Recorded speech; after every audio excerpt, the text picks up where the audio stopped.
The re-release of Star Wars Revenge of the Sith cleaned up at the box office this weekend, clearly demonstrating the fans still care about Star Wars. Provided we're talking about George Lucas Star Wars, that is, not Disney Star Wars, because that is a dead franchise walking. Case in point, this year's Star Wars celebration was an embarrassing affair which landed with a thud and caused zero hype, as the state of the franchise under Disney really is nothing to celebrate. And before anyone thinks to blame Kathleen Kennedy's Lucasfilm for that, they already pointed their accusing finger at the fans. Let's see how.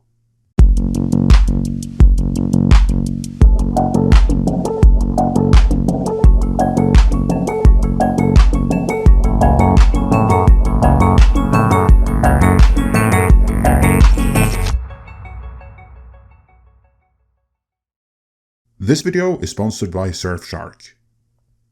For the last few years, the Star Wars Celebration events have been more and more muted, moving further and further away from large concentration of fans, from the States to the UK and most recently to Japan.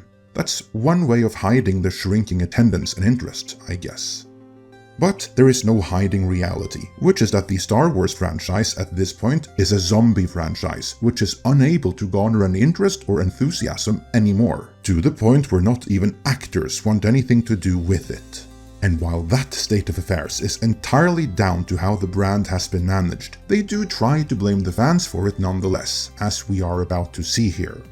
Yes, the release of Revenge of the Sith was successful beyond anyone's wildest dreams, but that's real Star Wars. Everything Disney has made since Gina Carano was fired has been a ratings disaster, as the current Andor Season 2 is about to be the next example of, heralding yet another batch of Disney Plus cancellations and increased torrent traffic at sites of, shall we say, ill repute. And obviously, neither we at Midnight's Edge, nor any of our sponsors condone anyone taking to the high seas.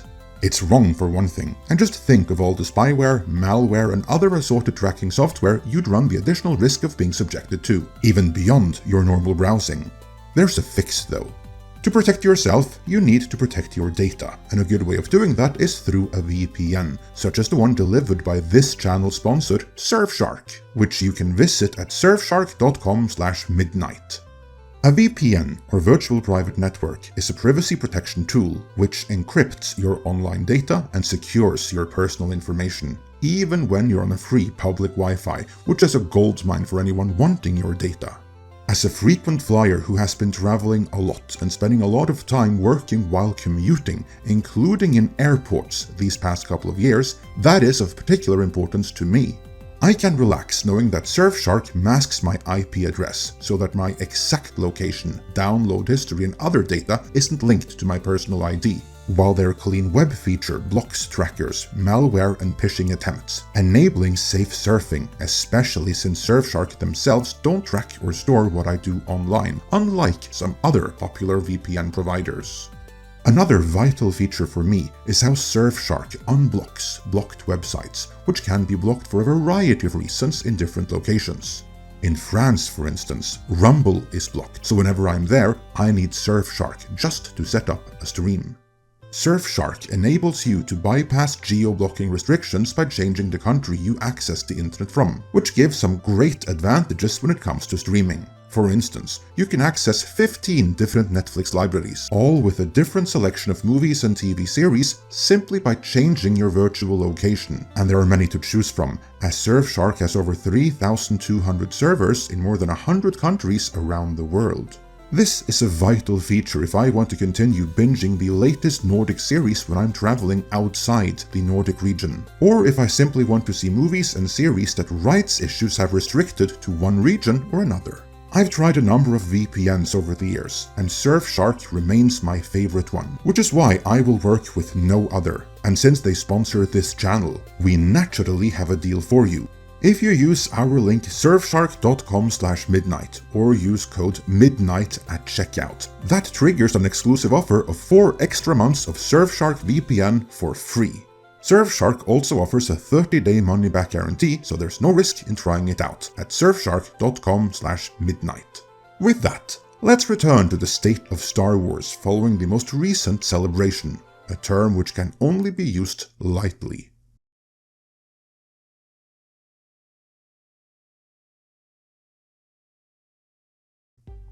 This year's Star Wars celebration took place in Tokyo, Japan, and the big announcement to come out of it from there was that director Shawn Levy and star Ryan Gosling's previously soft-announced Star Wars movie was given the title Star Wars Starfighter and a release date in May of 2027.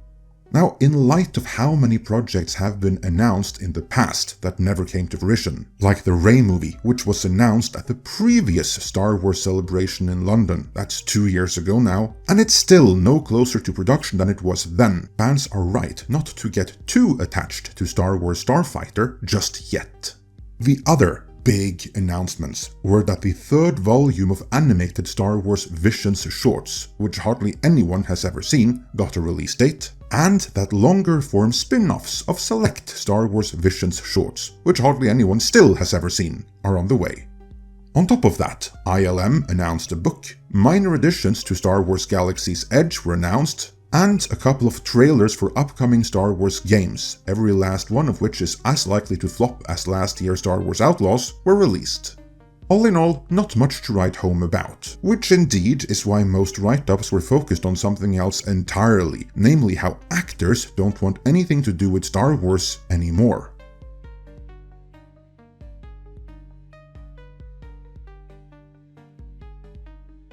The perhaps biggest news to come, not out of Star Wars Celebration, but in conjunction with Star Wars Celebration, was a story, here illustrated with the write-up from The Direct, about the Shawn Levy and Ryan Gosling movie, with The Direct using the byline, 5 Hollywood actors passed on Lucasfilm's offer to appear alongside Ryan Gosling in Star Wars Starfighter.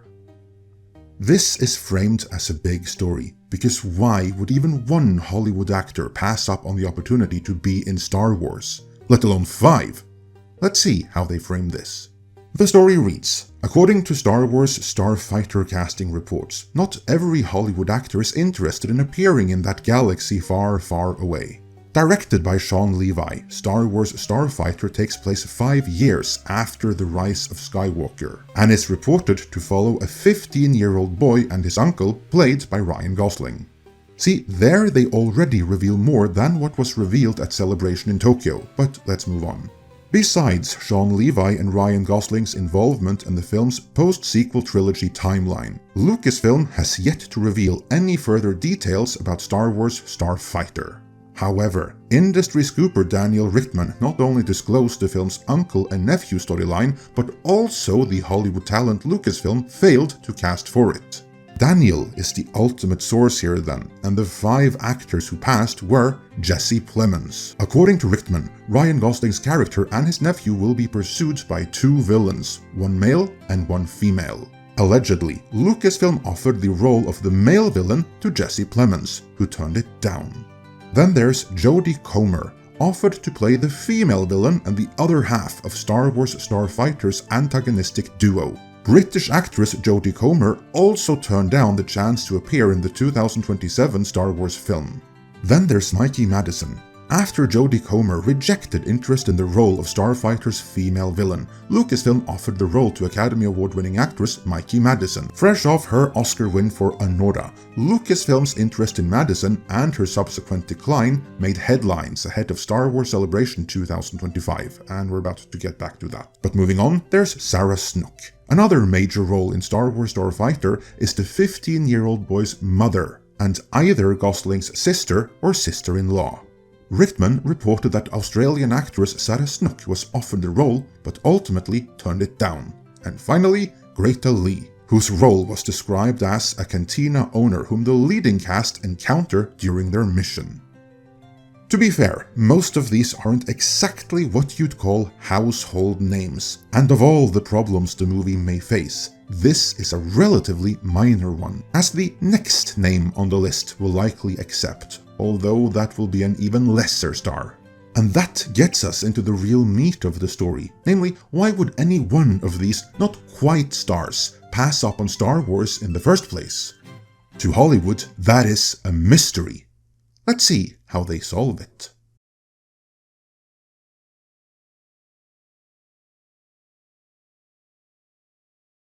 The article asks the question, why did actors turn down Star Wars Starfighter? And promptly answers it with, while there's speculation that Hollywood talent is hesitant to work with Lucasfilm due to a string of unrealized projects. The reasons behind each of these 5 actors turning down roles for Star Wars Starfighter are unknown and likely vary.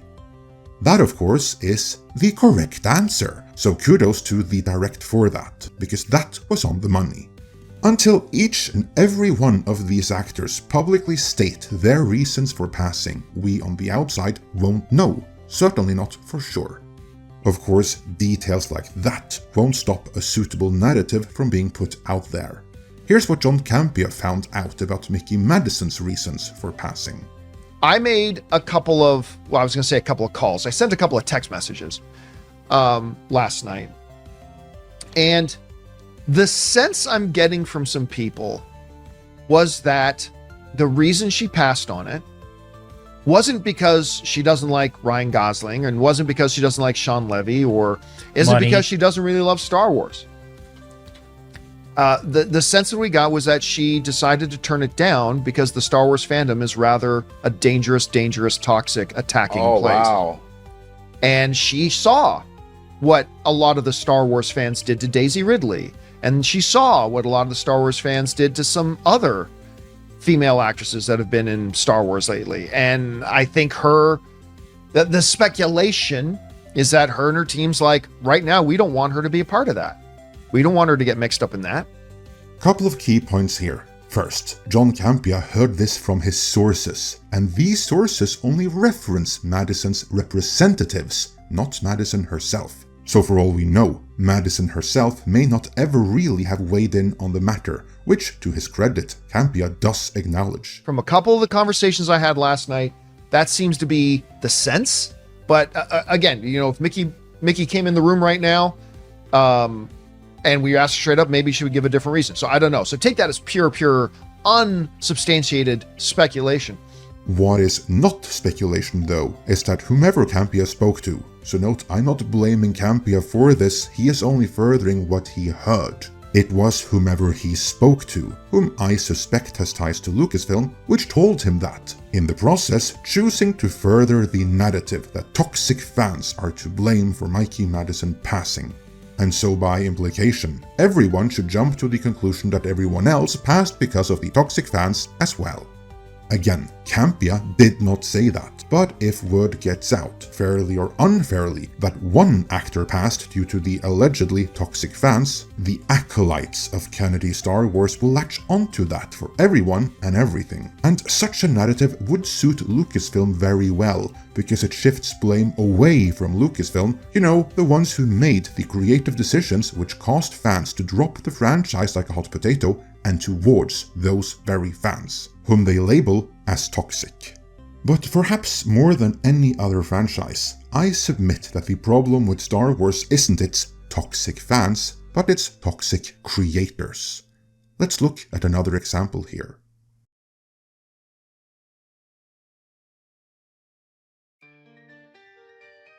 A few weeks back, John Boyega also attacked the fans in the trades, saying Star Wars is so white that a black person existing in it is a big deal. Toxic fans are okay with us playing the friend, but we can't touch their heroes. Which is a major shifting of blame if I ever saw one. Because if there is one character that was shafted by Lucasfilm, it was Finn. Even fans were appalled at what the toxic creatives did there. And as for what they did, don't take it from me, take it from Grace Randolph. Another huge mistake out of the gate was saying that Finn was going to be a Jedi, and then he ended up not only just being a stormtrooper, but a janitor. I just couldn't believe that they revealed that he was a janitor. I don't understand how, they're supposed to have a lot of people in the room. How does nobody raise their hand and be like, I think that's really offensive? And then they friend zoned him. He got friend zoned for Rey. Then Kelly Marie Tran's character came in and she had a crush on Finn, but then he actually acted in disgust when she kissed him. That was one of the worst things I've ever seen anybody do to an actress. I was like, that's so mean. Like, that's just such a mean thing to do. It's just so mean. So, add Kelly Marie Tran to that as well. And that was all Lucasfilm, not the fans. The fans are only upset because of the absolutely insane creative decisions made by toxic creatives, which in turn results in toxic movies and toxic TV series that the audience more and more choose to ignore. That, I suspect, is the real reason why the representatives of the actors who passed on Star Wars recommended that they do so. Why would they want their clients to be associated with a failing brand whose only recent track record is controversy? Any rising star whose career is on an upwards trajectory would be insane to attach the anchor that Star Wars has become to it. That is the reality of Star Wars today. If it's not an installment of George Lucas' original Star Wars being re-released, it's an anchor dragging down everyone associated with it. That is why Star Wars Celebration was such a lackluster event. As of now, there is nothing to celebrate, only blame to assign. And from Lucasfilm point of view, that blame must be assigned to anyone other than themselves, even though that is where it clearly belongs. Because clearly, the fans are there. They just came out en masse for Revenge of the Sith. They just aren't coming out for Disney's Star Wars. Let me know your thoughts on this in the comments. And before you go, remember to protect your online privacy, so use our link surfshark.com/midnight or our code MIDNIGHT at checkout to get 4 extra months of Surfshark VPN for free.